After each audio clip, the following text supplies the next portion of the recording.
नमस्कार दोस्तों, स्वागत है आपका फोटोसिंथेसिस की एक और वीडियो में। यहाँ हम डिस्कस करने वाले हैं आज डार्क रिएक्शन के बारे में, डार्क फेज के बारे में। इससे पहले वाली वीडियो में हमने लाइट फेज को कंप्लीट किया है, तो इस वीडियो में आज हम डार्क फेज को कंप्लीट करने वाले हैं।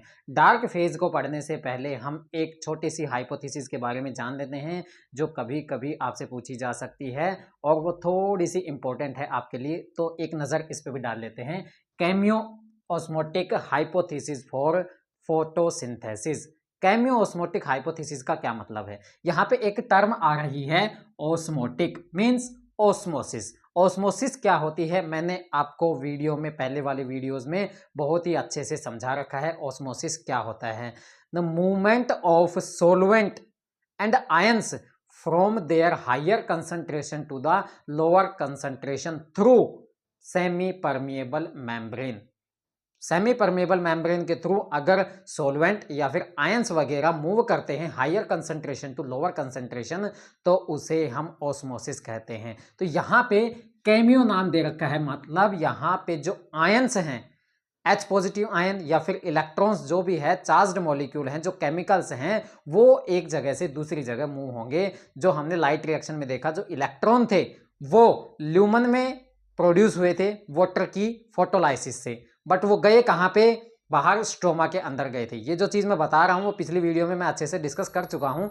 और H पॉजिटिव आयन भी ल्यूमन के अंदर प्रोड्यूस हुए थे और गए कहाँ पे? स्ट्रोमा के अंदर गए थे। वो किस तरह से यूज हुए थे और वहां किस प्रोसेस की वजह से वो एक जगह से मेम्ब्रेन को क्रॉस करके दूसरी जगह गए, उसे हम ऑस्मोसिस कहते हैं। और ऑस्मोसिस किसका हो रहा है? केमिकल्स का हो रहा है, आयंस का हो रहा है, इलेक्ट्रॉन्स का हो रहा है। इसीलिए हमने इसको cameo osmotic hypothesis for photosynthesis का नाम दिया है। आइए इसके पॉइंट्स देख लेते हैं। इस हाइपोथेसिस के अकॉर्डिंग क्या कहा गया है? According to this hypothesis, ATP formation of ATP is linked to proton gradient across thylakoid membrane. Thylakoid की जो मेम्ब्रेन है उसके अंदर और बाहर प्रोटॉन का ग्रेडियंट बना हुआ होता है। कभी बाहर प्रोटॉन ज्यादा हो जाते हैं, कभी अंदर प्रोटॉन ज्यादा हो जाते हैं। किस तरह से होते हैं वो मैंने कल आपको बताया था कि प्रोटॉन का मूवमेंट कैसे होता है। ल्यूमन के अंदर ज्यादा प्रोटॉन हो जाते हैं तो वो बाहर की तरफ मूव करते हैं, हायर कंसंट्रेशन हो जाती है ल्यूमन में। तो बाहर स्ट्रोमा के अंदर कम होती है, तो higher concentration to lower concentration H positive ion move करते हैं, उन्हें प्रोटॉन बोलते हैं।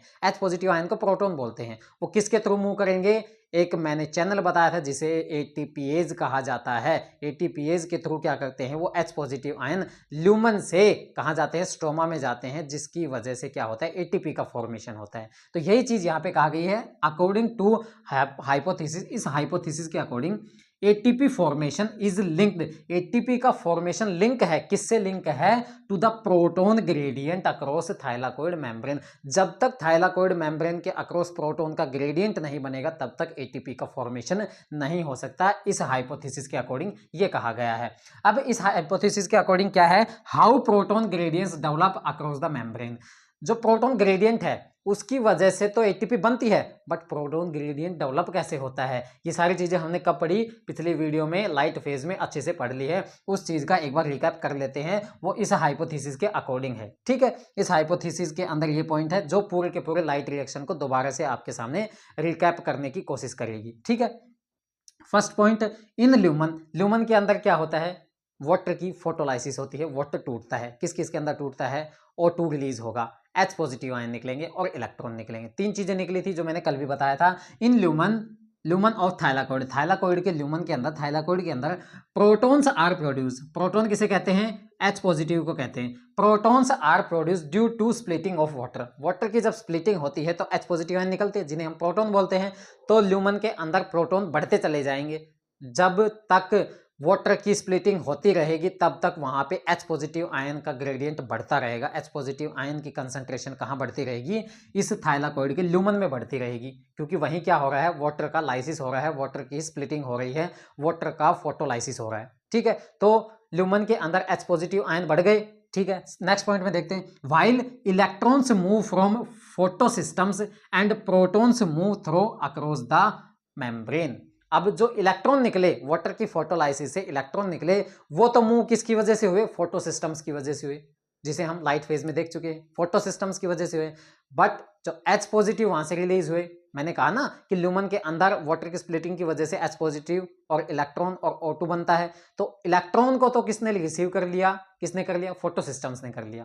बट जो H पॉजिटिव जो प्रोटॉन्स है वो अक्रॉस द मेम्ब्रेन क्या करेंगे, मूव करेंगे। किस चैनल के थ्रू, ATPase चैनल के थ्रू वो क्या करेंगे, through across the membrane, membrane के थ्रू वो क्या कर जाएंगे, मूव कर जाएंगे। कहां से कहां, ल्यूमन से स्ट्रोमा के अंदर। ये चीज ध्यान रखना कि ल्यूमन के अंदर प्रोटॉन ग्रेडियंट ज्यादा हो तब जाकर के क्या होता है, स्ट्रोमा के अंदर H पॉजिटिव आयन मूव करते हैं, स्ट्रोमा की तरफ मूव करेंगे, ल्यूमन से स्ट्रोमा की तरफ। ठीक है, नेक्स्ट देखते हैं ऑन द स्ट्रोमा साइड। अब स्ट्रोमा की साइड देखते हैं, H पॉजिटिव आयन चले गए उधर, स्ट्रोमा की साइड क्या होता है, on the stroma side of membrane, thylakoid membrane की स्ट्रोमा साइड देखते हैं। कल वाला जो पिक्चर है मैंने आपके सामने रखा था उसको ध्यान कीजिए, उसको आपने नोटबुक में नोट किया होगा, उसके अंदर देखिए किस तरह से चल रहा है। On the stroma side of membrane, stroma side कहाँ है वो देखो। ठीक है, वहां पे प्रेजेंट होता है फेराडोक्सिन NADP ऑक्सीडोरिडक्टेज। मैंने कई बार इस एंजाइम का जिक्र किया था कल वाले वीडियो में, तो उसमें क्या था कि फेराडोक्सिन NADP ऑक्सीडोरिडक्टेज एंजाइम कहाँ है, स्ट्रोमा की तरफ है। ठीक है, स्ट्रोमा की तरफ है, तो वहां पे क्या करेगा वो एंजाइम, किस किस को रिसीव करेगा, एक तो इलेक्ट्रॉन को रिसीव करेगा जो फोटोसिस्टम 1 के थ्रू जा रहा है स्ट्रोमा की साइड, उसको रिसीव करेगा पहले तो उस इलेक्ट्रॉन को, और उस H पॉजिटिव आयन को भी रिसीव करेगा जो ATPase के थ्रू स्ट्रोमा में जा रहा है। तो H पॉजिटिव आयन को भी रिसीव कर लिया, और किसको रिसीव करेगा, इलेक्ट्रॉन को भी रिसीव करेगा। ठीक है, कौन एंजाइम, फेराडोक्सिन NADP ऑक्सीडोरिडक्टेज, इस एंजाइम का नाम ध्यान रखना। ठीक है, तो यह क्या करेगा, विच use electron from photosystem, PS का मतलब है फोटोसिस्टम, ये एंजाइम यूज करेगा इलेक्ट्रॉन को फ्रॉम फोटोसिस्टम, फोटोसिस्टम से आने वाले इलेक्ट्रॉन को। एंड H पॉजिटिव आयन को भी रिसीव करेगा जो किसके थ्रू आ रहे हैं, ATPase चैनल के थ्रू आ रहे हैं। ठीक है, फिर क्या करेगा वो enzyme, convert NADP to NADPH, NADP को NADPH के अंदर कन्वर्ट कर देगा। और NADPH क्या है, एक रिड्यूसिंग एंजाइम है, ये क्या करेगा, रिडक्शन की प्रोसेस को परफॉर्म करेगा, किसमें, डार्क फेज में। नेक्स्ट पॉइंट है the remaining H positive ion moves towards lumen through plastoquinone. अभी मैंने बताया कि जो H पॉजिटिव आयन है स्ट्रोमा की तरफ और इलेक्ट्रॉन्स हैं उनको यूज कर लेता है कौन, फेराडोक्सिन NADP ऑक्सीडोरिडक्टेज एंजाइम। उसकी वजह से क्या होता है, NADP कन्वर्ट हो जाता है NADPH। ये सब कहां हो रहा है, स्ट्रोमा के अंदर हो रहा है।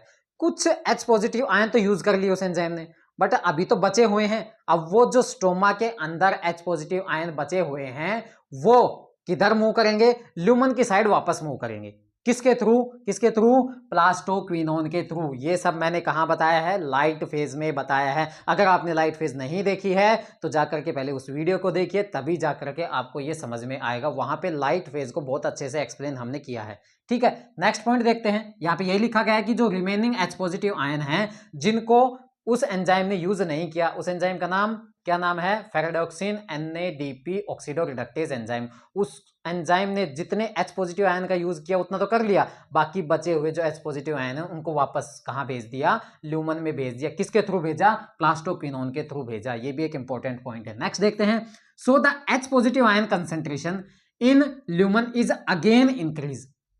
देखो ल्यूमन में पहले से ही क्या हो रहा था, वाटर की स्प्लिटिंग होकर के वहां पे H पॉजिटिव आयन बन ही रहे थे, वही H पॉजिटिव आयन जा रहे हैं और वापस आ भी रहे हैं रिमेनिंग। मतलब वाटर की स्प्लिटिंग से लगातार H पॉजिटिव आयन बढ़ तो रहे हैं और साथ के साथ जो बचे हुए वो भी वापस आ रहे हैं। तो बहुत ज्यादा वहां पे क्या हो जाता है, प्रोटॉन का ग्रेडियंट बन जाता है। अब जो मैं नाम ले रहा हूं ग्रेडियंट, ग्रेडियंट, ग्रेडियंट, इसका मतलब क्या होता है, ग्रेडियंट का मतलब होता है किसी भी मेम्ब्रेन के दोनों तरफ क्या हो, किसी भी आयन की कंसंट्रेशन, किसी भी मॉलिक्यूल की कंसंट्रेशन डिफरेंट हो, सेम कंसंट्रेशन ना हो, तो उसे ग्रेडियंट बोलते हैं। डिफरेंस का मतलब होता है ग्रेडियंट। तो मतलब मैं कह रहा हूं कि अंदर ल्यूमन की साइड H पॉजिटिव का ग्रेडियंट और बाहर की साइड H पॉजिटिव का ग्रेडियंट बन रहा है। मतलब कि यहां क्या है कि H पॉजिटिव का आयन का कंसंट्रेशन दोनों जगह अलग अलग है, मेम्ब्रेन के बाहर अलग है और अंदर की तरफ अलग है। तो यहाँ के इसका फॉर्मेशन हो रहा है, ग्रेडियंट का फॉर्मेशन हो रहा है, डिफरेंस का फॉर्मेशन हो रहा है। ठीक है, तो मैं यही कह रहा हूं in the H positive concentration in lumen is again increase. दोबारा से H पॉजिटिव आयन की कंसंट्रेशन क्या हो जाएगी, इंक्रीज हो जाएगी। कहां, ल्यूमन में। फिर दोबारा से ग्रेडियंट बन गया, क्यों? क्योंकि लुमन में H पॉजिटिव आयन की कंसंट्रेशन बढ़ गई, while the in stroma decreases, but stroma में क्या हो जाती है? डिक्रीज हो जाती है। जितने H पॉजिटिव यूज करने थे उस एंजाइम ने यूज कर लिए, बाकी के वापस भेज दिए प्लास्टोक्विनोन के through, leading to establishment of proton gradient. दोबारा से प्रोटॉन ग्रेडियंट बन जाता है, कहां? Across membrane. तो ये पूरी की पूरी लाइन मैंने अभी आपको बताई। नेक्स्ट पॉइंट देखते हैं, व्हेन प्रोटॉन माइग्रेट्स, जब प्रोटॉन माइग्रेट्स करते हैं अक्रॉस द मेम्ब्रेन, मेम्ब्रेन के थ्रू जब प्रोटॉन कहां? मेम्ब्रेन के थ्रू अक्रॉस क्या करते हैं? माइग्रेट करते हैं। मेम्ब्रेन के थ्रू जब H पॉजिटिव आयन माइग्रेट करते हैं, किसके थ्रू करते हैं? जिसे हमने ATPase बोला, ठीक है, ATPase बोला। उसका दूसरा नाम भी होता है, दूसरा नाम क्या है? F0 F1 particle. ये नाम ध्यान रखना, F0 बोल सकते हो, F0 F1 पार्टिकल, ठीक है। तो when proton gradient across the membrane to the stroma, membrane को क्रॉस करके जब स्ट्रोमा की तरफ H पॉजिटिव आयन जा रहे होते तो किसके थ्रू जाएंगे? ATPase के थ्रू जाएंगे, जिसे F0 और F1 पार्टिकल भी कहते हैं। अब देख लेते हैं F0 क्या है। वो ATPase का वो पार्ट जो मेम्ब्रेन के अंदर ही रहता है। कल मैंने आपको उस वीडियो में बताया था कि जब लाइट रिएक्शन हो रही होती है तो ATPase कैसा दिखता है, ठीक है, एक चैनल के जैसा दिखता है एक पार्ट तो, और एक ऊपर की तरफ गोल होता है, ठीक है। वो चैनल की तरह जो दिखने वाला जो पार्ट है उसे हम क्या कहते हैं? F0 पार्टिकल कहते हैं, ठीक है। तो F0 is embedded in thylakoid membrane, thylakoid membrane के अंदर धसा हुआ होता है कौन? F0 particle. But F1 particle is present on outer side of membrane, मतलब स्ट्रोमा की साइड जो राउंडेड पार्ट होता है उसे हम F1 पार्टिकल कहते हैं, वो मेम्ब्रेन के ऊपर प्रेजेंट होता है, स्ट्रोमा की साइड प्रेजेंट होता है। ये ध्यान रखना, स्ट्रोमा की साइड प्रेजेंट होगा, ल्यूमन की साइड नहीं प्रेजेंट होगा F1 पार्टिकल, और F0 पार्टिकल पूरी मेम्ब्रेन के अक्रॉस रहेगा, मेम्ब्रेन के अंदर धसा हुआ होगा, ठीक है। अब देखते हैं, due to breakdown of H positive gradient, जो H पॉजिटिव आयन का जो ग्रेडियंट है वो ब्रेकडाउन कैसे होगा? जब H पॉजिटिव आयन दूसरी तरफ मूव करने लग जाए, मतलब ग्रेडियंट बिगड़ने लग जाएगा, इक्वालिटी आने लग जाएगी, तो उसे कहते हैं ब्रेकडाउन ऑफ ग्रेडियंट, ग्रेडियंट का टूटना, ठीक है।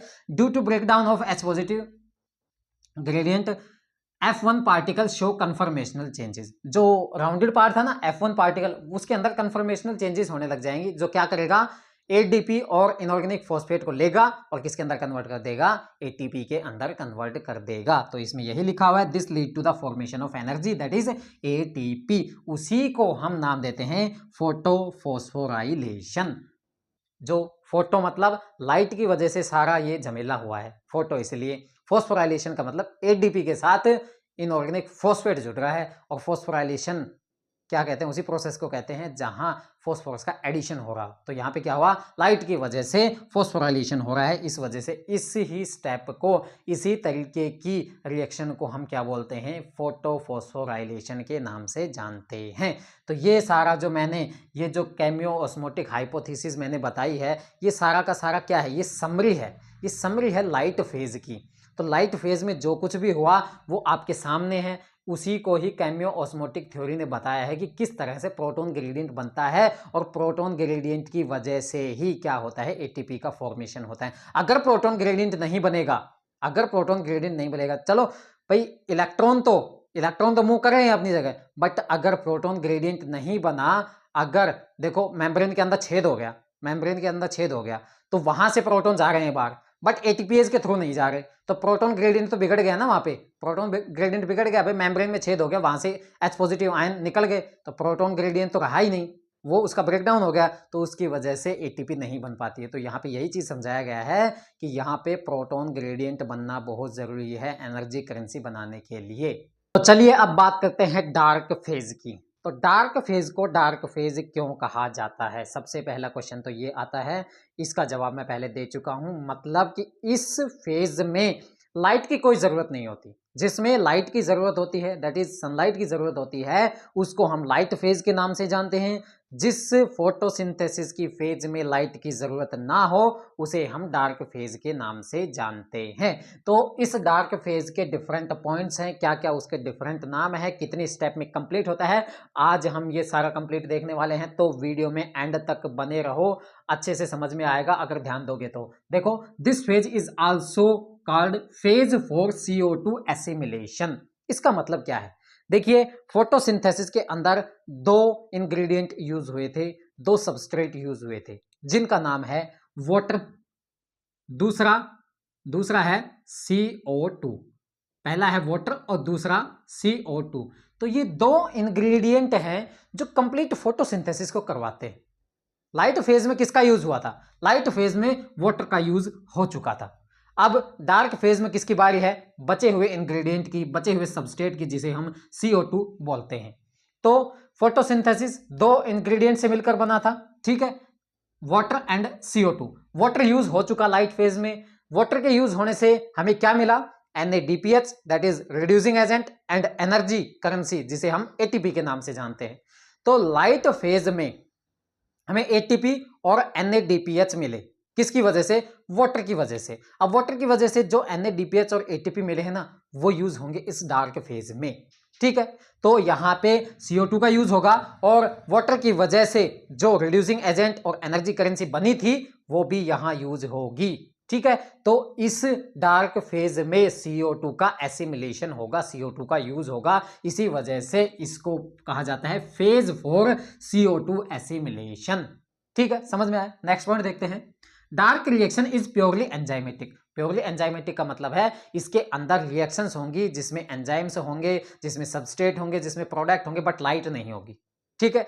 तो अगर लाइट होती है तो उसको हम क्या बोलते हैं? फोटोकेमिकल रिएक्शन, जिसे हम लाइट फेज के नाम से भी जानते हैं, लाइट रिएक्शन के नाम से भी जानते हैं। तो dark reaction is purely enzymatic and slower than the photochemical reaction. और इसकी जो स्पीड होगी, इसकी जो रेट होगी इस रिएक्शन की, वो कम होगी किससे? किसके कंपैरिजन में? लाइट फेज के कंपैरिजन में। लाइट फेज फास्ट होगी बट डार्क फेज थोड़ी सी स्लो होगी, ठीक है। तो वही लिख रखा है, this phase is slower than the photochemical reaction. Third point देखते हैं, it takes place in the stroma of chloroplast. यहां पे क्या होगा कि ये कहां होगी? क्लोरोप्लास्ट में। लाइट रिएक्शन कहां हुई थी? लाइट रिएक्शन हुई थी कहां? वो हुई थी थाइलाकोइड के मेम्ब्रेन के ऊपर। बट जो डार्क फेज है वो कहां होगी? स्ट्रोमा में होगी। स्ट्रोमा में ही रिलीज हुए थे रिड्यूसिंग एजेंट, जिसे NADPH और ATP बोल रहे हैं, एनर्जी करेंसी ATP, ये दोनों चीज कहां रिलीज हुए थे? स्ट्रोमा में रिलीज हुए थे, और वहीं उनकी जरूरत है क्योंकि वहीं डार्क फेज हो रही है। तो जो डार्क फेज है वो कहां होती है? Stroma of chloroplast. अब ये जो फेज है इसको कई नामों से जाना जाता है, देखते हैं क्यों जाना जाता है अलग अलग नामों में। तो देखिए, dark phase is also known as, क्या नाम? कैल्विन साइकिल भी बोला जाता है। क्यों? क्योंकि इसको डिस्कवर करने वाले, इसको नाम देने वाले कौन थे? कैल्विन साइंटिस्ट थे, ठीक है। दूसरा C3 साइकिल। C3 साइकिल क्यों?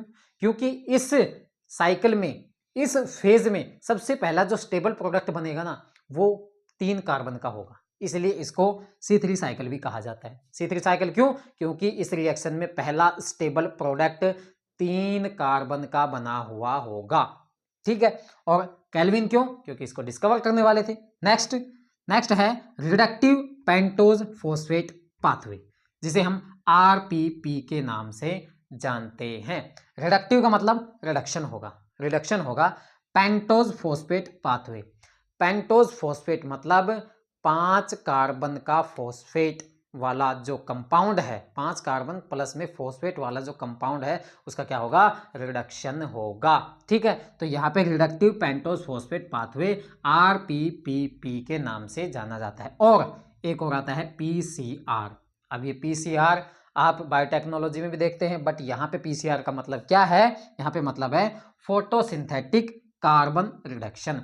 कार्बन का क्या होगा? रिडक्शन होगा, और वो कहाँ? फोटोसिंथेसिस की प्रोसेस में, इसलिए इसको कहा गया फोटोसिंथेटिक कार्बन रिडक्शन, PCR। इनके डिफरेंट नाम आप ध्यान रखिए, कौन कौन से? कैल्विन है, C3 साइकिल है, RPPP है और PCR है। इनके फुल फॉर्म भी आप ध्यान रखिएगा। नेक्स्ट पॉइंट देखते हैं, this phase is completed in 3 step. ये जो फेज है 3 स्टेप में कंप्लीट होगी।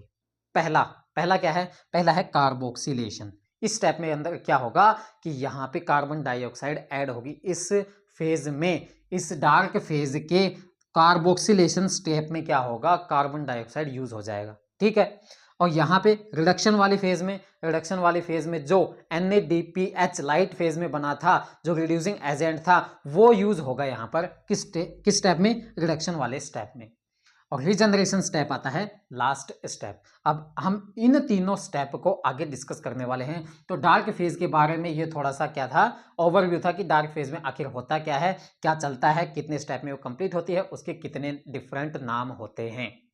डार्क फेज के फर्स्ट स्टेप की तरफ कदम बढ़ाते हैं, देखते हैं। उससे पहले ये देख लेते हैं कि इस पूरी साइकिल के अंदर, डार्क फेज के अंदर किस चीज की जरूरत होती है, किस चीज की जरूरत होती है देख लेते हैं। पहला इनपुट, इनपुट का मतलब जो चीजों की जरूरत है। आउटपुट का मतलब क्या है कि जो चीजें हमारे पास निकल करके आएंगी, ये रिएक्टेंट और ये प्रोडक्ट, हम क्या क्या देंगे इसको एक्स्ट्रा, और जो निकल करके आएगा हमारे पास, क्या निकल करके आएगा उसे हम आउटपुट कहते हैं। तो इनपुट क्या है, आउटपुट क्या है इस डार्क फेज के अंदर, देखते हैं। इनपुट क्या है, 6 तो CO2 लगेंगी एक ग्लूकोज मॉलिक्यूल को निकालने के लिए, एक ग्लूकोज मॉलिक्यूल बनाने के लिए। फोटोसिंथेसिस क्या होती है, फोटोसिंथेसिस ग्लूकोज मॉलिक्यूल का प्रोडक्शन ही तो होता है फोटोसिंथेसिस। तो इस फोटोसिंथेसिस की लास्ट फेज, जिसे हम डार्क फेज बोल रहे हैं, यही ग्लूकोज का मॉलिक्यूल निकलेगा। और उस ग्लूकोज के मॉलिक्यूल को निकालने के लिए हमें 6 कार्बन डाइऑक्साइड चाहिए। तो 6 मॉलिक्यूल ऑफ कार्बन डाइऑक्साइड चाहिए, ठीक है।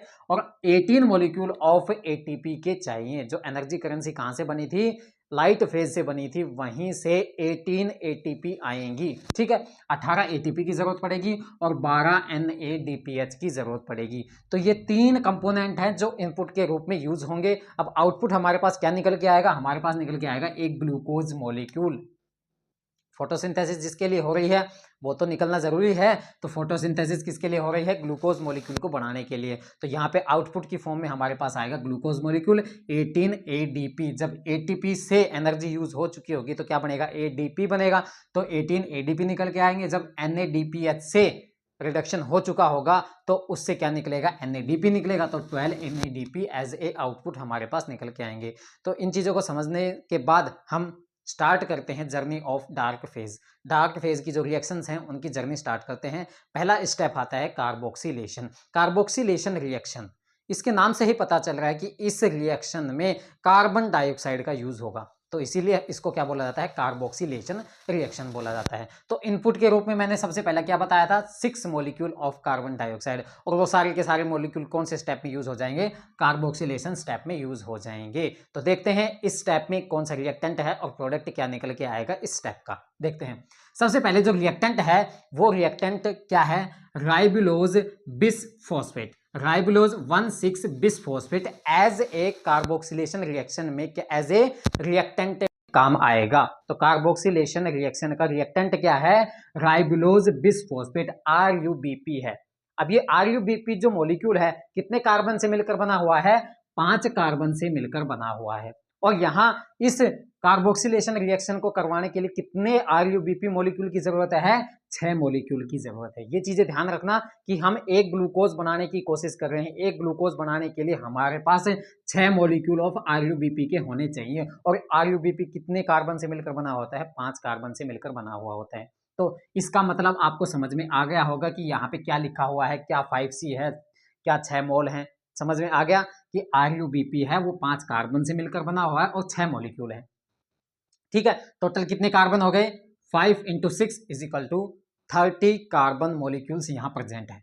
टोटल 30 कार्बन यहाँ प्रेजेंट है, इस एरिया में 30 कार्बन प्रेजेंट है। अब इनसे क्या होगा, कार्बन डाइऑक्साइड का मिलन होगा। तो यहाँ पे क्या होगा, एरो पे लिखा जाएगा 6 कार्बन डाइऑक्साइड मॉलिक्यूल और साथ में एक एंजाइम जिसे रुबिस्को एंजाइम के नाम से जानते हैं। रुबिस्को एंजाइम की फुल फॉर्म क्या है, राइबुलोज बिसफॉस्फेट कार्बोक्सिलेज, ठीक है। रुबिस्को एंजाइम की फुल फॉर्म क्या है, ribulose bisphosphate carboxylase. Ribulose bisphosphate carboxylase, इसकी फुल फॉर्म ध्यान रखिए। तो ये किस में काम आता है, कार्बोक्सिलेशन रिएक्शन में काम आता है, जब फर्स्ट स्टेप में कार्बन डाइऑक्साइड को जोड़ा जाता है, ठीक है। तो इसका RUBP का रिएक्शन किसके साथ होगा, 6 मॉलिक्यूल ऑफ कार्बन डाइऑक्साइड के साथ होगा with the help of enzyme Rubisco enzyme. ये बहुत ही ज्यादा इंपॉर्टेंट एंजाइम है डार्क फेज के लिए, और ये कहाँ पाया जाता है, स्ट्रोमा ऑफ क्लोरोप्लास्ट में पाया जाता है, ठीक है। और बहुत ही अबंडेंट एंजाइम है, ठीक है, बहुत ही ज्यादा मात्रा में पाया जाता है। अब इसके रिएक्शन से क्या बनेगा, एक अनस्टेबल प्रोडक्ट बनेगा। अनस्टेबल प्रोडक्ट बनेगा, वो प्रोडक्ट आपकी जैसे कि NCERT वगैरह में नहीं दिया हुआ है, मैं फिर भी आपको एक प्रॉपर तरीके से बता रहा हूँ कि किस तरह से अनस्टेबल बनता है और फिर बाद में स्टेबल प्रोडक्ट बनता है। आप चाहें तो इसको भुला भी सकते हैं, बट मेरा थोड़ा सा ये है कि आपको ये प्रोडक्ट भी बताया जाए, आपको किसी चीज़ से वंचित ना किया जाए, ठीक है। तो डायरेक्ट मैं ये भी बना सकता था, बट फिर भी मैं आपको पूरी प्रोसेस बता रहा हूँ, ठीक। ध्यान से देखिएगा, 6 कार्बन डाइऑक्साइड का यूज किया और रुबिस्को एंजाइम का यूज किया। किसका फॉर्मेशन हुआ, 2 कार्बोक्सी 3 कीटो अरेबिनिटोल, ठीक है। क्या प्रोडक्ट बना, 2 कार्बोक्सी 3 कीटो अरेबिनिटोल। क्या है इसमें, 6 कार्बन से मिलकर बना हुआ है। ये कितने का था, 5 कार्बन का। 6 मॉलिक्यूल हैं, ये 6 मॉलिक्यूल, मतलब इन हर एक मॉलिक्यूल में एक एक कार्बन जुड़ गया। कार्बन डाइऑक्साइड के पास 6 कार्बन है, इनके एक एक कार्बन इन RuBp मॉलिक्यूल के साथ जुड़ गए, ठीक है, और किसका फॉर्मेशन किया, 2 कार्बोक्सी 3 कीटो अराबिनिटोल, जिसके अंदर 6 कार्बन होते हैं हर एक मॉलिक्यूल में, और यहाँ कितने मॉलिक्यूल हैं, 6 मॉलिक्यूल हैं। अब यहाँ पे टोटल कार्बन कितने बताए थे, 5 × 6 = 30 कार्बन थे यहाँ इस स्टेप में, और यहाँ पे कार्बन कितने थे, 6, तो 30 में 6 जोड़ दीजिए, कितने हो जाएंगे, 36। क्या यहाँ पे 36 हैं, 6 × 6, यस बिल्कुल, यहाँ पे 36 कार्बन प्रेजेंट हैं, तो मतलब कार्बन कहीं भी एक्स्ट्रा गायब नहीं हुआ है, यहीं पर ही आया है। ये चीज ध्यान रखना, आप जब रिएक्शन करो तो उसमें कार्बन बराबर होने चाहिए, तभी रिएक्शन अच्छे से बैठेगी, ठीक है। तो यहाँ पे क्या है, कौन सा प्रोडक्ट बना, अनस्टेबल प्रोडक्ट बना, उसका नाम क्या है, 2 कार्बोक्सी 3 कीटो अराबिनिटोल, जो कि 6 कार्बन का है और 6 मॉलिक्यूल यहाँ पे प्रेजेंट है।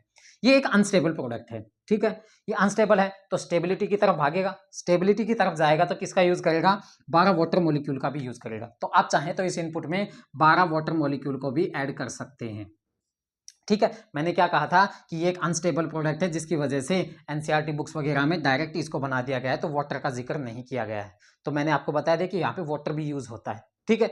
तो 12 मॉलिक्यूल वहाँ वाटर यूज हो जाएगा, और एक एंजाइम का काम होगा कार्बोक्सी डिस्म्यूटेज।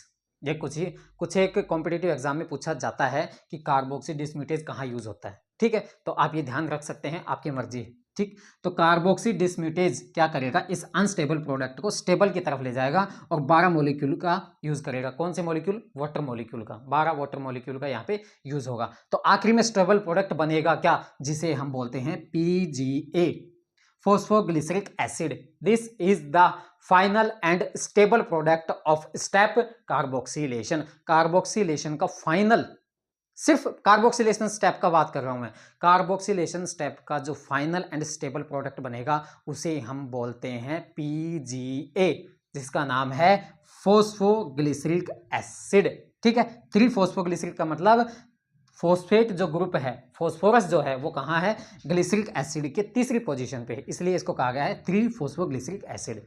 अब ये जो PGA मॉलिक्यूल है कितने कार्बन का मिलकर बना हुआ है, 3 कार्बन का मिलकर बना। अब यहाँ पे मैंने कहा कि यहाँ पे टोटल कार्बन कितने हैं, 36 कार्बन है, 36 कार्बन है। क्या यहाँ पे भी 36 ही होने चाहिए, क्यों, क्योंकि यहाँ पे कोई कार्बन ऐड हुआ ही नहीं है, तो यहाँ पे भी 36 होने चाहिए। देख लेते हैं, 36 देख लेते हैं। तो यहाँ पे 3 कार्बन का एक मॉलिक्यूल है, और टोटल मॉलिक्यूल कितने हैं, 12 है, ठीक है। तो 12 दिया 36, यस बिल्कुल, यहाँ पे एकदम कार्बन का हिसाब बराबर है। तो यहाँ पे क्या है, 36 मॉलिक्यूल थे, यहाँ पे भी 36 मॉलिक्यूल है, मतलब अपनी रिएक्शन बिल्कुल टकाटक चल रही है। तो पहली स्टेप मैंने बताई, कार्बोक्सिलेशन स्टेप में क्या होता है, इनिशियल प्रोडक्ट होता है RuBp, रूबिस क्या होता है, राइबोलोज 1,6 बिसफॉस्फेट। अब इसके अंदर होता है कार्बोक्सिलेशन रिएक्शन, ठीक है। Carbon dioxide 6 carbon dioxide use होंगे with the help of rubisco enzyme, फिर उसके बाद एक अनस्टेबल प्रोडक्ट बनेगा। उस अनस्टेबल प्रोडक्ट को स्टेबिलिटी की तरफ ले जाने के लिए 12 वाटर मॉलिक्यूल यूज होंगे with the help of enzyme carboxy dismutase, जिसकी वजह से एक फाइनल कार्बोक्सिलेशन स्टेप का एक प्रोडक्ट बनेगा, फाइनल प्रोडक्ट बनेगा, स्टेबल प्रोडक्ट बनेगा, जिसे हम बोलते हैं phosphoglyceric acid, that is PGA।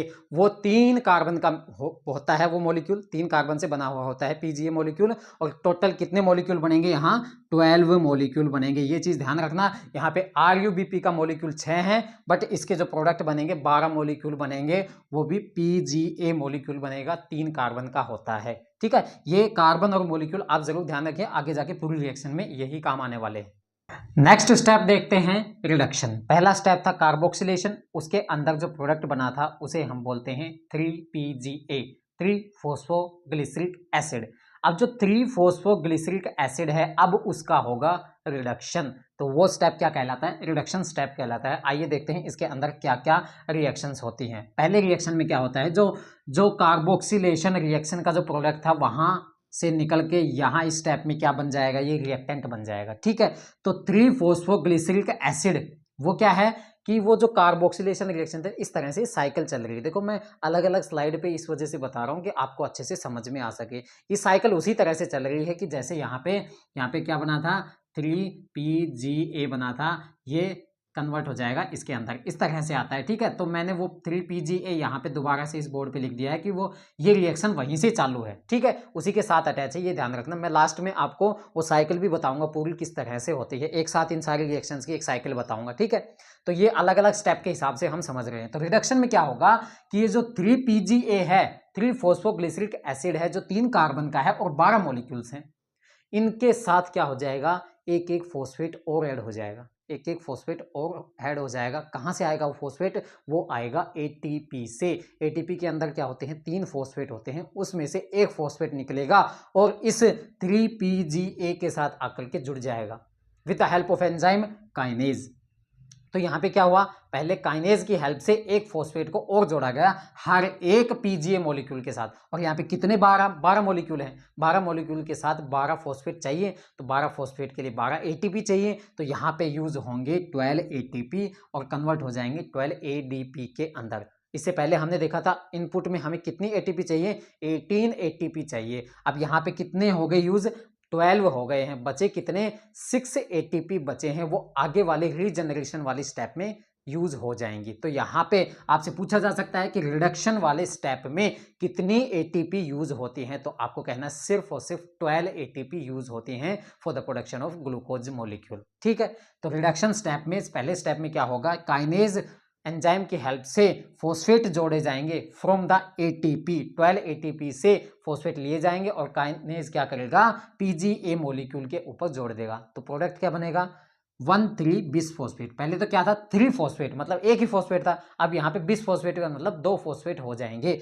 तो यहाँ पे 1,3 पहली पोजीशन पे और थर्ड पोजीशन पे है। पहले कहाँ था, सिर्फ और सिर्फ थर्ड पोजीशन पे था। अब यहाँ 2 पोजीशन पे फॉस्फेट हो जाएंगे, पहली और तीसरी पोजीशन पे। ठीक है, बिस फॉस्फोग्लिसरिक एसिड, तो ये ग्लिसरिक एसिड ही था। तो यहाँ पे जो प्रोडक्ट बनेगा, पहला प्रोडक्ट रिडक्शन वाली स्टेप में, वो कौन सा होगा, 1,3 बिस फॉस्फोग्लिसरिक एसिड। मॉलिक्यूल उतने ही रहेंगे, 12 मॉलिक्यूल रहेंगे और 3 कार्बन का ये रहेगा। आप चाहे तो कार्बन गिन सकते हैं, यहाँ पे कार्बन कितने हैं, 12 इंटू 3 कर लो, 36 है। यहाँ पे भी कितने हैं, 12 इंटू 3 कर लो, कितने कार्बन हो जाएंगे, 36 कार्बन हो जाएंगे। अब इसके बाद क्या होगा, इसके बाद होगा असली रिडक्शन। रिडक्शन किसकी वजह से होगा, रिड्यूसिंग एंजाइम की हेल्प से, रिड्यूसिंग एजेंट की हेल्प से। और वो रिड्यूसिंग एजेंट कहाँ से आया था, लाइट फेज से आया था। उस रिड्यूसिंग एजेंट को हम क्या बोलते हैं, NADPH, वो यहाँ यूज होगा। तो ये जो 1,3 बिस फॉस्फोग्लिसरिक एसिड है, इसके अंदर क्या होगा, रिडक्शन होगा with the help of enzyme dehydrogenase. तो रिडक्शन वाले स्टेप में कौन सा एंजाइम यूज होगा, डिहाइड्रोजिनेज एंजाइम यूज होगा। और इनपुट में मैंने कितने NADPH बताए थे, 12 NADPH, और सारे के सारे NADPH यहीं इस स्टेप में यूज हो जाएंगे। बट सारे ATP इस स्टेप में यूज नहीं होंगे, यहाँ ATP सिर्फ और सिर्फ 12 यूज होंगे और जरूरत कितने की, हमें 18 की है। ठीक है, तो बाकी के 6 ATP हमें बाद में यूज करने पड़ेंगे। ठीक है, तो यहाँ पे 12 NADPH यहाँ यूज होंगे और NADPH अपना H दे करके किस में कन्वर्ट हो जाएगा, NADP के अंदर कन्वर्ट हो जाएगा। अब ये स्टेप में एंजाइम कौन सा काम आ रहा है, डिहाइड्रोजिनेज एंजाइम काम आ रहा है। ठीक है, अब ये जो रिएक्टेंट है, अब किसके अंदर प्रोडक्ट बनेगा, क्या प्रोडक्ट बनेगा, उसे कहते हैं PGAL, फॉस्फोग्लिसरल्डिहाइड। ठीक है, इसका मतलब है, इसका फुल फॉर्म है फॉस्फोग्लिसरल्डिहाइड। ये कितने कार्बन का बना होता है, 3 कार्बन का ही बना होता है। अब यहाँ पे 3 कार्बन का ये है, 12 मॉलिक्यूल होने चाहिए। हाँ, ये 12 मॉलिक्यूल बन गए थे, ये 12 मॉलिक्यूल बन गए थे, बट ये क्या हो गए, आइसोमर के अंदर कन्वर्ट हो गए। आइसोमर क्या होती है, आइसोमर आपको पता है। ठीक है, तो इसी के जैसे एक और मॉलिक्यूल में ये कन्वर्ट हो गया with the help of enzyme isomerase. ठीक है, तो ये और इसका आइसोमर मिला के टोटल 12 मॉलिक्यूल होने चाहिए। ठीक है, तो यहाँ पे 7 मॉलिक्यूल मैंने लिखे हैं PGAL के, और दूसरा DHAP, जिसको हम फुल फॉर्म बोलते हैं डाईहाइड्रो एसीटोन फॉस्फेट, इसके कितने मॉलिक्यूल हैं, 5 मॉलिक्यूल हैं। ये भी 3 कार्बन का है। तो टोटल मिलाकर के 12 मॉलिक्यूल होने चाहिए 3-3 कार्बन के। तो यहाँ पे देखो है या नहीं, 5 और 7 टोटल कितने हो गए, 12 मॉलिक्यूल। बिल्कुल मॉलिक्यूल 12 है, कार्बन 3-3 कार्बन के प्रोडक्ट होने चाहिए, 3 कार्बन का 3 कार्बन। बिल्कुल यहाँ पे कार्बन की कोई गड़बड़ी नहीं हुई है, यहाँ तक बिल्कुल सही स्टेप है। ठीक है, तो रिडक्शन वाले स्टेप में रिडक्शन यहाँ तक खत्म होता है। ठीक है, रिडक्शन वाले स्टेप में पहले क्या हुआ, पहले हुआ ATP का use with the help of enzyme kinase. ठीक है, उसके बाद दूसरे स्टेप में क्या हुआ, दूसरे स्टेप में हुआ pure reduction with the help of reducing agent जिसे हम बोलते हैं NADPH। यहाँ पे कितने मॉलिक्यूल यूज हुए NADPH के, 12 मॉलिक्यूल यूज हुए with the help of enzyme dehydrogenase. तो प्रोडक्ट क्या बना हमारे पास, PGAL फोस्फोग्लिसरल्डिहाइड। ठीक है, पहले 12 फोस्फोग्लिसरल्डिहाइड बने थे, उसमें से 5 फोस्फोग्लिसरल्डिहाइड किसके अंदर कन्वर्ट हो गए, DHAP के अंदर कन्वर्ट हो गए, डाईहाइड्रोक्सी एसीटोन फॉस्फेट के अंदर कन्वर्ट हो गए। तो हमारे पास अभी तक यहाँ क्या है, 5 मॉलिक्यूल तो DHAP के हैं और 7 मॉलिक्यूल PGAL के हैं। ठीक है, अब यही मॉलिक्यूल मिलकर के एक ग्लूकोज का भी फॉर्मेशन करेंगे और वापस से रीजनरेशन वाला स्टेप भी करेंगे। ठीक है, तो यहां हमारे पास 12 मॉलिक्यूल हैं, जिसमें से अब 12 के 12 मॉलिक्यूल कितने हैं, 3-3 कार्बन के। ठीक है, और उन 12 मॉलिक्यूल्स में से 5 तो DHAP के मॉलिक्यूल हैं और 7 PGAL के मॉलिक्यूल हैं। अब देखिए 7 और 5 का रेशियो है। ठीक है, आइए देखते हैं 7 और 5 का रेशियो किस तरह से यहाँ पे यूज होता है। पहला स्टेप तो आता है कि ग्लूकोज बनने में एक तो PGAL यूज होगा और एक मॉलिक्यूल DHAP का यूज होगा। ठीक है, एक एक मॉलिक्यूल यहां से निकल जाएंगे, टोटल 12 थे, 12 में से 2 निकल गए, कितने बचे, 10 मॉलिक्यूल यहां रह जाएंगे जब ग्लूकोज बन चुका होगा। तो 10 मॉलिक्यूल ही क्या करेंगे, रीजनरेशन का स्टेप करेंगे। तो आपको यह ध्यान रखना है कि रिडक्शन वाले स्टेप में बनते कितने हैं, 12 मॉलिक्यूल बनते हैं 3 कार्बन के, कौन कौन से, DHAP एंड PGAL। बट जब रीजनरेशन होती है, रीजनरेशन के दौरान कितने मॉलिक्यूल काम में आते हैं, सिर्फ और सिर्फ 10 मॉलिक्यूल काम में आते हैं। ये बहुत इंपॉर्टेंट क्वेश्चन है कि रीजनरेशन के टाइम सिर्फ और सिर्फ 12 मॉलिक्यूल काम नहीं आएंगे, सिर्फ 10 मॉलिक्यूल ही काम आएंगे। ठीक है, और बाकी के 2 मॉलिक्यूल क्या करेंगे, एक DHAP का और एक PGAL मॉलिक्यूल मिलकर क्या बनाएगा, अलग से ग्लूकोज बना लेगा। वही तो हमारा मेन एम है ग्लूकोज बनाने का। तो देखते हैं कैसे ग्लूकोज बनता है। देखिए यहाँ पे एक DHAP मॉलिक्यूल ले लिया और एक PGAL मॉलिक्यूल ले लिया। ठीक है, रिडक्शन के अलावा स्टेप चल रहा है, ये रिडक्शन के अंदर नहीं आएगा, रिडक्शन के अलावा स्टेप चल रहा है। ठीक है, ये तो रिडक्शन में ये बन चुका, अब इन्हीं मॉलिक्यूल का यूज होकर के क्या बनेगा, ग्लूकोज भी बनेगा और रीजनरेशन वाली स्टेप भी होगी। ठीक है, तो यहाँ पे ग्लूकोज कैसे बनेगा, 1 molecule of DHAP and 1 molecule of PGAL। अब इनकी फुल फॉर्म आपको पता है, अभी मैंने बताई, डाईहाइड्रोक्सी एसीटोन फॉस्फेट और फॉस्फोग्लिसरल्डिहाइड। ठीक है, दो मॉलिक्यूल इसके यूज हो गए with the help of enzyme aldolase. किसका फॉर्मेशन करेंगे, फ्रक्टोज 1,6 बिसफॉस्फेट का फॉर्मेशन करेंगे। ठीक है, उसके बाद नेक्स्ट स्टेप, फॉस्फेटेज एंजाइम की हेल्प से इस फ्रक्टोज 1,6 बिसफॉस्फेट में से एक फॉस्फेट निकल जाएगा। फॉस्फेटेज एंजाइम की हेल्प से एक फॉस्फेट निकल जाता है, तो 1,6 की बजाय 6 फॉस्फेट बच जाएगा। तो एक वाली पोजीशन का फॉस्फोरस हट गया, तो यहाँ पे फॉस्फेटेज एंजाइम की हेल्प से एक फॉस्फोरस कम हो जाएगा, तो बन जाएगा प्रोडक्ट फ्रक्टोज 6 फॉस्फेट। ठीक है, नेक्स्ट स्टेप है आइसोमरेज। आइसोमरेज की हेल्प से क्या होगा, फ्रक्टोज 6 फॉस्फेट कन्वर्ट हो जाएगा ग्लूकोज 6 फॉस्फेट में। ठीक है, यहाँ पे फ्रक्टोज की जगह ग्लूकोज बन गया आइसोमरेज एंजाइम की हेल्प से। जैसे कि यहाँ पे आइसोमरेज एंजाइम की हेल्प से क्या बना था, PGAL से DHAP बना था, उसी तरह फ्रक्टोज 6 फॉस्फेट से ग्लूकोज 6 फॉस्फेट बन गया है with the help of enzyme isomerase. ठीक है, अब ये जो ग्लूकोज 6 फॉस्फेट है, इसमें से अगर फॉस्फोरस हटा देते हैं तो ग्लूकोज हमारे पास आ जाता है। तो with the help of enzyme phosphatase, जैसे कि यहाँ पे फॉस्फेटेज यूज हुआ था एक फॉस्फोरस को हटाने के लिए, तो यहाँ पे दूसरा फॉस्फोरस हटाने के लिए भी फॉस्फेटेज एंजाइम यूज होगा और यहाँ फॉस्फोरस हट जाएगा और बन जाएगा क्या, ग्लूकोज। तो हमारा एम जो था वो कंप्लीट हो गया, है कि एक ग्लूकोज मॉलिक्यूल बन गया। ठीक है, अब लास्ट स्टेप बचता है कि रीजनरेशन। दोबारा से हमें क्या बनाना है, RUBP बनाना है, बनाना है, ताकि RUBP बने और दोबारा से एक साइकिल और चले और ग्लूकोज मॉलिक्यूल बने। अगर रीजनरेशन स्टेप नहीं होगा तो RUBP नहीं बनेगा और RUBP कार्बोक्सिलेशन स्टेप नहीं कर पाएगा। RUBP ही नहीं होगा तो कार्बोक्सिलेशन स्टेप, पहला वाला स्टेप होगा कैसे। तो यहां रीजनरेशन का मतलब होता है कि ये दोनों मॉलिक्यूल मिलकर के, टोटल कितने मॉलिक्यूल, 10 मॉलिक्यूल मिलकर के, 2 मॉलिक्यूल तो यहाँ ग्लूकोज बनाने में यूज हो गए, तो यहां इन दोनों के टोटल 10 मॉलिक्यूल यूज होकर के, टोटल 10 में कितने होंगे, 4 तो DHAP होंगे, क्योंकि एक तो यूज हो गया, 5 थे, एक यूज हो गया, 4 DHAP होंगे, 7 थे, इसमें से एक यूज हो गया, कितने बचे, 6। तो यहां से 4 और यहां से 6 मॉलिक्यूल मिलकर के रीजनरेशन स्टेप करेंगे और क्या बनाएंगे, 6 मॉलिक्यूल ऑफ RUBP, जिसकी वजह से दोबारा से ये C3 साइकिल चल सके। तो आपने देखा है रिडक्शन स्टेप में क्या होता है। रिडक्शन स्टेप का जो एंड होता है वो 3 कार्बन के मॉलिक्यूल के बनने से होता है। एंड इस रिडक्शन स्टेप का एंड ये है यहाँ, ठीक है। तो यहाँ पे क्या बना इस रिडक्शन स्टेप में, फॉस्फोग्लिसरल्डिहाइड और dihydroxy acetone phosphate. Next and last step of dark phase is called regeneration step. Regeneration का मतलब जो पहले था उसी को दोबारा से लेकर आना, रीजनरेट करना, दैट इज कॉल्ड रीजनरेशन। तो सबसे पहला जो रिएक्टेंट था हमारी डार्क फेज में वो क्या था, RuBP, राइबुलोज बिसफॉस्फेट। तो इस स्टेप में राइबुलोज बिसफॉस्फेट दोबारा से बनेगा, रीजनरेट होगा, यूज हो गया था, अब उसको दोबारा से रीजनरेट करने की बारी है ताकि दूसरी केल्विन साइकिल, दूसरी C3 साइकिल चल सके। तो आइए देखते हैं रीजनरेशन वाले स्टेप में क्या होगा।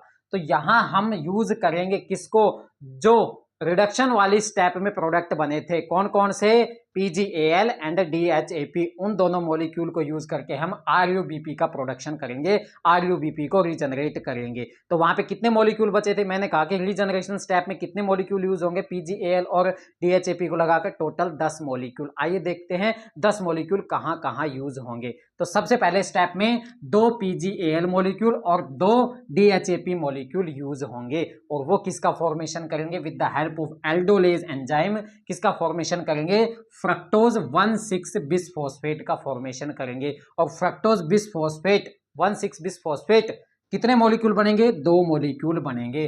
पिछले स्टेप में हमने देखा था कि ग्लूकोज को बनाने के लिए भी एक DHAP और एक PgAl यूज हुआ था, तो वहां पे एक मॉलिक्यूल बना था फ्रक्टोज 1,6 बिसफॉस्फेट का। तो यहाँ पे इनके 2 मॉलिक्यूल यूज हुए हैं, तो यहाँ पे 2 मॉलिक्यूल बनेंगे किसके, फ्रक्टोज 1,6 बिसफॉस्फेट के, ठीक है। 2 मॉलिक्यूल बनेंगे और एक मॉलिक्यूल 6 कार्बन का होता है, ठीक है। अब नेक्स्ट स्टेप में चलते हैं।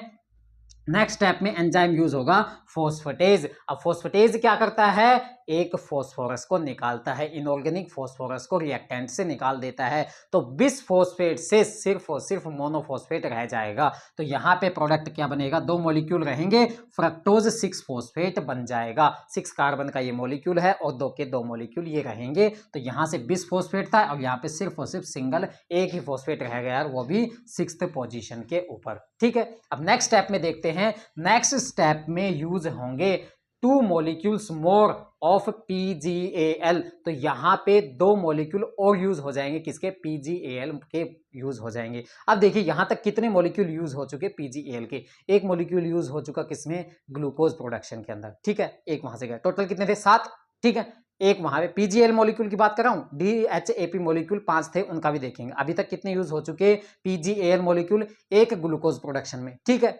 2 यहां हो गए, ठीक है, कितने हो गए, 3, 2 यहां हो गए, 5, अभी 2 यूज होने और बाकी हैं। हमारे पास 2 PgAl मॉलिक्यूल और बच रहे हैं, तो ठीक है, यहाँ पे 2 मॉलिक्यूल PgAl के यूज हो जाएंगे और किसका फॉर्मेशन होगा, 2 प्रोडक्ट बनेंगे। यहाँ पे पहला प्रोडक्ट बनेगा जाइलोज 5 फॉस्फेट और दूसरा प्रोडक्ट बनेगा एरिथ्रोज 4 फॉस्फेट, ठीक है। तो यहाँ पे 2 प्रोडक्ट बने, किससे, रिएक्टेंट क्या था, रिएक्टेंट था फ्रक्टोज 6 फॉस्फेट। फ्रक्टोज 6 फॉस्फेट कितने का था, 6 कार्बन का था, ठीक है। अब जब 2 प्रोडक्ट बन रहे हैं तो कितने कितने कार्बन के बनेंगे, 3 कार्बन के बनेंगे, ठीक है। तो जाइलोज, अब देखो 3 कार्बन के बनने चाहिए 3 कार्बन के, बट हमने 6 कार्बन और जोड़ दिए, किसके रूप में, PgAl के रूप में, ठीक है। टोटल यहाँ कितने कार्बन हो गए, ये देखो कि यहाँ पे 6 कार्बन के 2 मॉलिक्यूल, 12 कार्बन तो यहाँ हो गए और 3 कार्बन के 2 मॉलिक्यूल 6 यहाँ हो गए, टोटल 18 कार्बन यहाँ पे हो गए हैं। 6 यहाँ 12 यहाँ, टोटल 18 कार्बन। अब ये जो 2 प्रोडक्ट बन रहे हैं इन दोनों के अंदर मिलाकर 18 कार्बन होने चाहिए। आइए देखते हैं 18 कार्बन। जाइलोज 5 फॉस्फेट कितना, 5 कार्बन का होता है, 5 कार्बन का होता है और 2 मॉलिक्यूल है, टोटल कितने हैं यहाँ पे, 10 कार्बन है। टोटल कितने होने चाहिए, 18, यहाँ पे 10 और यहाँ पे कितने होने चाहिए, अब 8 होने चाहिए। तो यहाँ 4 कार्बन का एक मॉलिक्यूल है और टोटल कितने हैं, 2 मॉलिक्यूल, मतलब 8 यहाँ हैं। तो हाँ, कार्बन का हिसाब किताब अभी तक हमारे पास बराबर चल रहा, ठीक है। तो यहाँ पे फ्रक्टोज 6 फॉस्फेट प्लस में 2 मॉलिक्यूल ऑफ PgAl मिल करके 2 प्रोडक्ट बनाएंगे जिनका नाम है जाइलोज 5 फॉस्फेट और एरिथ्रोज 4 फॉस्फेट, ठीक है। अब बात करते हैं आगे, ठीक है। अब जाइलोज 5 फॉस्फेट का क्या होगा और एरिथ्रोज 4 फॉस्फेट का क्या होगा वो आगे देखते हैं। अब एरिथ्रोज 4 फॉस्फेट के साथ ऐड हो जाता है DHAP मॉलिक्यूल, एक नहीं दो DHAP मॉलिक्यूल एरिथ्रोज 4 फॉस्फेट के साथ ऐड हो जाते हैं। यह भी क्या है, 2 मॉलिक्यूल हैं एरिथ्रोज 4 फॉस्फेट, एक एरिथ्रोज 4 फॉस्फेट के साथ एक मॉलिक्यूल ऐड होगा DHAP का। ठीक है, तो यहाँ पे 2 एरिथ्रोज 4 फॉस्फेट हैं और 2 मॉलिक्यूल हो DHAP हैं। तो यहाँ इसके साथ ऐड होकर के with the help of enzyme aldolase के साथ मिलकर के किसका फॉर्मेशन करेंगे, सीडोहेप्टुलोज बिसफॉस्फेट, सीडोहेप्टुलोज 1,7 बिसफॉस्फेट। इस प्रोडक्ट का फॉर्मेशन होगा और ये प्रोडक्ट जो होगा उसके पास 7 कार्बन होंगे और टोटल कितने मॉलिक्यूल होंगे, 2 मॉलिक्यूल होंगे। अब देखते हैं कार्बन की फिर संख्या देख लेते हैं। यहाँ पे संख्या कितनी है, इनके पास 8 है और इसके पास 3 दूनी 6, 8 6 कितने होते हैं, 14। ठीक है, टोटल यहाँ पे 14 कार्बन है। क्या यहाँ पे 14 कार्बन है, चलिए देख लेते हैं। 7 कार्बन का एक मॉलिक्यूल है और टोटल कितने हैं, 2 मॉलिक्यूल। तो टोटल कार्बन कितने हो गए, 7 दूनी 14। तो 14 मॉलिक्यूल मतलब 14 कार्बन यहाँ सीडोहेप्टुलोज 1,7 बिसफॉस्फेट के पास प्रेजेंट है। तो यहाँ पे 14 कार्बन, यहाँ बिल्कुल सही है, पीछे से 14 है, यहाँ भी 14 है, कोई दिक्कत नहीं है, कार्बन बिल्कुल बराबर है। तो आगे जाके ये सीडोहेप्टुलोज 1,7 बिसफॉस्फेट किसके अंदर कन्वर्ट होगा, सीडोहेप्टुलोज 7 फॉस्फेट के अंदर कन्वर्ट होगा। सीडोहेप्टुलोज 7 फॉस्फेट किसकी हेल्प से, फोस्फेटेज एंजाइम की हेल्प से। फोस्फेटेज क्या करता है, फास्फोरस को निकालता है। अभी तक हम यही पढ़ते आ रहे हैं, फोस्फेटेज का काम क्या है कि फास्फोरस को निकाल देता है रिएक्टेंट से। यहाँ पे बिसफॉस्फेट था, 1,7 पे था, तो यहाँ पे 1 पोजीशन वाले फास्फोरस को हटा दिया, तो क्या निकला, सीडोहेप्टुलोज 7 फॉस्फेट निकला। 7 कार्बन का है और 2 मॉलिक्यूल हैं, बिल्कुल बराबर चल रहा है। अब आगे सीडोहेप्टुलोज 7 फॉस्फेट के अंदर क्या होगा, PgAl मॉलिक्यूल के 2 मॉलिक्यूल जुड़ जाएंगे। ठीक है, PgAl के 2 मॉलिक्यूल जुड़ जाएंगे और एंजाइम यूज होगा ट्रांसकीटोलेज, ट्रांसकीटोलेज एंजाइम यूज होगा और सीडोहेप्टुलोज 7 फॉस्फेट 2 प्रोडक्ट के अंदर टूट जाएगा। वो प्रोडक्ट कौन कौन से हैं, जाइलोज 5 फॉस्फेट और राइबोज 5 फॉस्फेट। ये चीजें ध्यान रखो। ठीक है, तो ये सीडोहेप्टुलोज 7 फॉस्फेट 2 मॉलिक्यूल PgAl के साथ मिलके एंजाइम का यूज करेगा, कौन सा, ट्रांसकीटोलेज, और 2 प्रोडक्ट का फॉर्मेशन कर लेगा। कौन से प्रोडक्ट बनेंगे, जाइलोज 5 फॉस्फेट और राइबोज 5 फॉस्फेट। अब दोबारा से कार्बन की गिनती कर लेते हैं, कभी कम ज्यादा ना हो जाए। तो यहाँ पे कार्बन कितने हैं, 7 × 2 दैट इज 14 कार्बन यहाँ प्रेजेंट है। अब दोनों प्रोडक्ट के पास भी 14 कार्बन होने चाहिए, साथ में इसके कार्बन भी जोड़ो। तो यहाँ पे 3 कार्बन का PgAl है और 2 मॉलिक्यूल है 6 कार्बन, 14 + 6 कितने होने चाहिए, टोटल 20 कार्बन होने चाहिए इसके प्रोडक्ट के पास। सीधी सी बात है कि यहाँ 6 मॉलिक्यूल है और यहाँ 14, मतलब 6 कार्बन है और यहाँ 14 कार्बन है। 14 और 6 20 कार्बन इस प्रोडक्ट के पास होने चाहिए। देख लेते हैं 20 कार्बन है या नहीं। तो यहाँ पे जाइलोज 5 फॉस्फेट, जाइलोज 5 फॉस्फेट, ठीक है, और यहाँ पे राइबोज 5 फॉस्फेट। जाइलोज 5 फॉस्फेट कितने कार्बन का होता है, 5 कार्बन का होता है, 5 कार्बन का होता है और इसके कितने हैं, 2 मॉलिक्यूल है। यहाँ पे 2 मॉलिक्यूल है, तो यहाँ पे 5 दूनी 10, ठीक है, 10 कार्बन इसके पास है और 5 दूनी 10 और 10 कार्बन इसके पास हैं। तो टोटल यहाँ पे भी 20 है और यहाँ पे भी 20 है। कार्बन की कहीं भी गड़बड़ी नहीं हो रही है, कार्बन बराबर अमाउंट में चल रहे हैं, हमारी रिएक्शन सही चल रही है। तो ये 2 प्रोडक्ट बनते हैं, जाइलोज 5 फॉस्फेट और राइबोज 5 फॉस्फेट बनते हैं। ठीक है, अब आगे जाके क्या होता है कि ये जो फ्रक्टोज 6 फॉस्फेट से अलग निकला था प्रोडक्ट, जिसे जाइलोज 5 फॉस्फेट बोल रहे थे, ये भी 2 मॉलिक्यूल थे, ये जाइलोज 5 फॉस्फेट और ये जाइलोज 5 फॉस्फेट, 4 मॉलिक्यूल मिलकर के एक ऐसे ही 4 मॉलिक्यूल का फॉर्मेशन करेंगे जिसे हम बोलते हैं राइबोलोज मोनोफॉस्फेट। ठीक है, 2 मॉलिक्यूल इसके मिले, 2 मॉलिक्यूल इसके मिले, दोनों जाइलोज 5 फॉस्फेट है ना, 4 मॉलिक्यूल हो गए जाइलोज 5 फॉस्फेट के और जाइलोज 5 फॉस्फेट कन्वर्ट हो गया किसके अंदर, राइबोलोज मोनोफॉस्फेट के अंदर। और वो मॉलिक्यूल कितने हैं, 4 मॉलिक्यूल हैं और कितने कार्बन के हैं, 5 कार्बन के, 5 कार्बन है। तो टोटल यहाँ कार्बन कितने हो गए, 5 × 4 कितने, 20 कार्बन। क्या यहाँ 20 है, बिल्कुल, 5 × 2 10 और 5 × 2 10। ठीक है, तो यहाँ पे भी 10, यहाँ पे भी 10, तो 10 10 20 कार्बन यहाँ पे है, बिल्कुल कार्बन की गड़बड़ी नहीं। राइबोज 5 फॉस्फेट किसके अंदर कन्वर्ट हो जाएगा, राइबोलोज मोनोफॉस्फेट के अंदर कन्वर्ट हो जाएगा। ठीक है, अब ये राइबोलोज मोनोफॉस्फेट है, ये राइबोलोज मोनोफॉस्फेट है, 2 मॉलिक्यूल इसके हैं, 4 मॉलिक्यूल इसके हैं, टोटल कितने मॉलिक्यूल हो गए, 6 मॉलिक्यूल हो गए। अब 6 मॉलिक्यूल ऑफ राइबोलोज मोनोफॉस्फेट किसके अंदर कन्वर्ट हो जाएंगे, 6 मॉलिक्यूल राइबोलोज बिसफॉस्फेट। और हमें क्या चाहिए था, बिसफॉस्फेट ही चाहिए था। अब देखो कि यहाँ पे मोनोफॉस्फेट है और चाहिए हमें बिसफॉस्फेट, मतलब एक फॉस्फोरस ऐड करवाना पड़ेगा। फॉस्फोरस आएगा कहाँ से, एटीपी से आएगा। तो कितने मॉलिक्यूल हैं, 6 मॉलिक्यूल है, ठीक है, 6 मॉलिक्यूल, RUMP 4 यहाँ है, 6 यहाँ, 2 यहाँ है, तो टोटल 6 है ना। तो 6 एटीपी चाहिए हमारे पास। जो रिडक्शन स्टेज में 12 एटीपी यूज हुए थे, बच रहे थे 6 हमारे पास, तो 6 एटीपी कहाँ होंगे, लास्ट स्टेप में यूज होंगे, रीजनरेशन के लास्ट स्टेप में यूज होंगे, जहां आखिरी में रीजनरेशन हो जाता है राइबोलोज बिसफॉस्फेट का, जो कि 5 कार्बन का है और टोटल 6 मॉलिक्यूल है। तो ये है रीजनरेशन का स्टेप आपके सामने। अगर आपको समझ में नहीं आया है तो दोबारा से रिवाइंड करके देख लो, ठीक है। तो ये स्टेप थोड़ा सा कंफ्यूजिंग है, इसमें जो प्रोडक्ट हैं, रिएक्टेंट हैं, आपको ध्यान रखने पड़ेंगे। आपको ज़्यादा ध्यान नहीं रखना, कॉम्पिटिटिव एग्जाम के लिए आप अगर तैयारी कर रहे हो तो आप सिर्फ इतना ध्यान रखो कि कहाँ एटीपी यूज हो रही है, ये चीज़ ध्यान रखो, कहाँ एटीपी यूज हो रही है, कहाँ NADPH यूज हो रहे हैं, कितने molecule of DHAP and PGAL glucose बनाने में काम आ रहे हैं, और कितने molecule of DHAP and PGAL किसके अंदर, रीजनरेशन में काम आ रहे हैं। अब मैंने कहा था कि 10 मॉलिक्यूल काम आएंगे, किसके, DHAP के और PGAL के मिलाकर के, ठीक है। अब देखते हैं 10 मॉलिक्यूल हैं नहीं, गिन लेते हैं, अगर मैं झूठ बोल रहा हूं देख लेते हैं सच क्या है, ठीक। तो देखिए यहाँ पे PGAL के टोटल 7 थे और 5 कितने थे, DHAP के। एक एक दोनों का यूज हो गया किसमें, ग्लूकोज प्रोडक्शन के अंदर, ठीक है। तो यहाँ पे इसके 6 मॉलिक्यूल होने चाहिए, इस स्लाइड में 6 मॉलिक्यूल, और इसके कितने होने चाहिए, 4 होने चाहिए। पहले हम देख लेते हैं DHAP के 4 मॉलिक्यूल हैं या नहीं।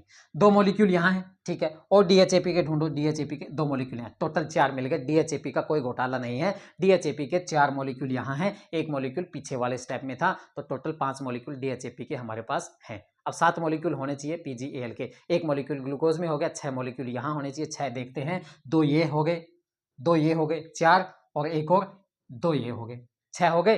तो टोटल हमारे पास सारा का सारा हिसाब किताब बढ़िया आ रहा है, रीजनरेशन स्टेप भी बहुत अच्छे से हो गया है, ठीक है। तो रीजनरेशन स्टेप में हमें क्या देखने को मिलता है, जो स्टार्टिंग रिएक्टेंट था उसका रीजनरेशन होता है, वापस से वही बनता है, ताकि कैल्विन साइकिल, C3 साइकिल दोबारा से ग्लूकोज प्रोडक्शन के अंदर स्टार्ट हो सके। तो ये था आपके सामने C3 साइकिल, डार्क फेज या फिर कैल्विन साइकिल। अब कंप्लीट फोटोसिंथेसिस की समरी आपके सामने है। जो हमने अभी तक पढ़ा है इतनी सारी वीडियोस में, फोटोसिंथेसिस की कम से कम 5 वीडियो, ये 5वीं वीडियो होगी। इन 5 वीडियोस में हमने जो भी पढ़ा है वो आपके सामने। अब आप सोच रहे होंगे 5 वीडियो बना ली और सारी की सारी वीडियो की समरी, इसमें कैसे है, देखते हैं, स्टार्ट करते हैं, ठीक है। तो इसमें देखते हैं कि सबसे पहले लाइट फेज में क्या हुआ था।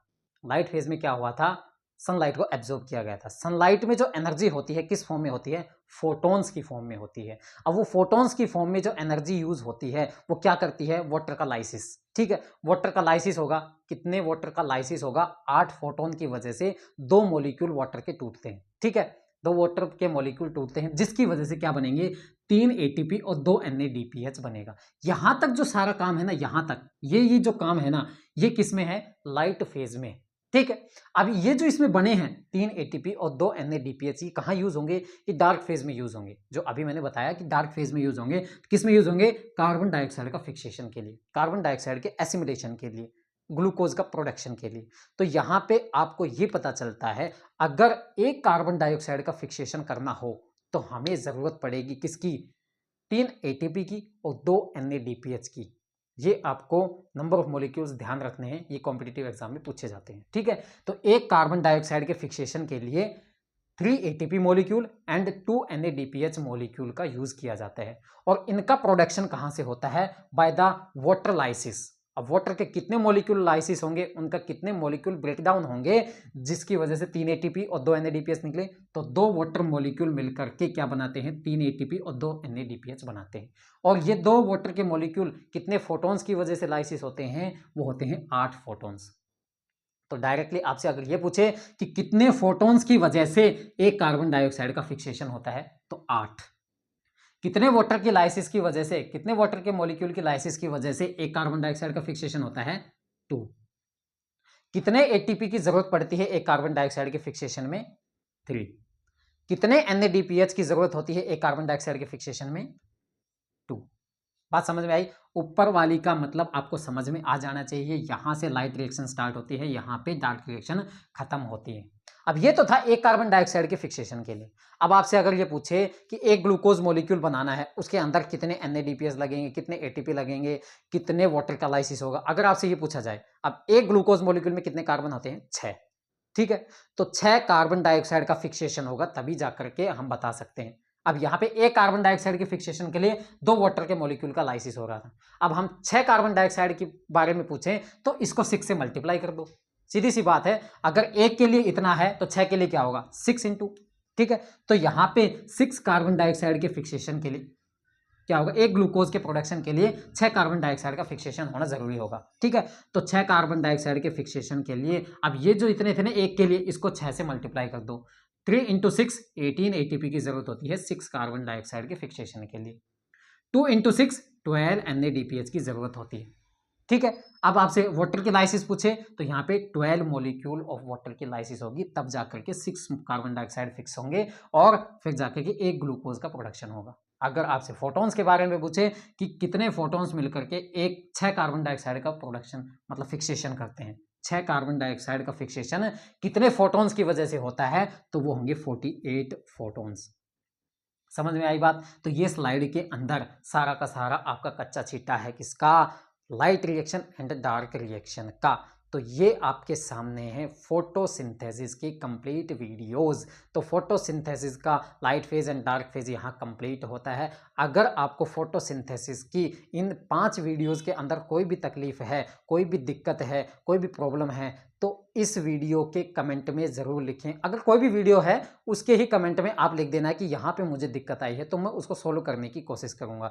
अगर आपको कहीं भी दिक्कत आई है तो मैं आपको गारंटी देता हूँ कि उसकी हम वीडियो दोबारा बनाऊँगा, उसी टॉपिक पे और उसी जगह से वीडियो बनाऊँगा, अच्छे से आपके सामने एक्सप्लेन करूँगा जहाँ आपको प्रॉब्लम है। आप कमेंट में प्रॉब्लम बताइए, मैं सॉल्यूशन करने के लिए बैठा हूँ। तो बहुत बहुत धन्यवाद आपका, आपने इस वीडियो को कंप्लीट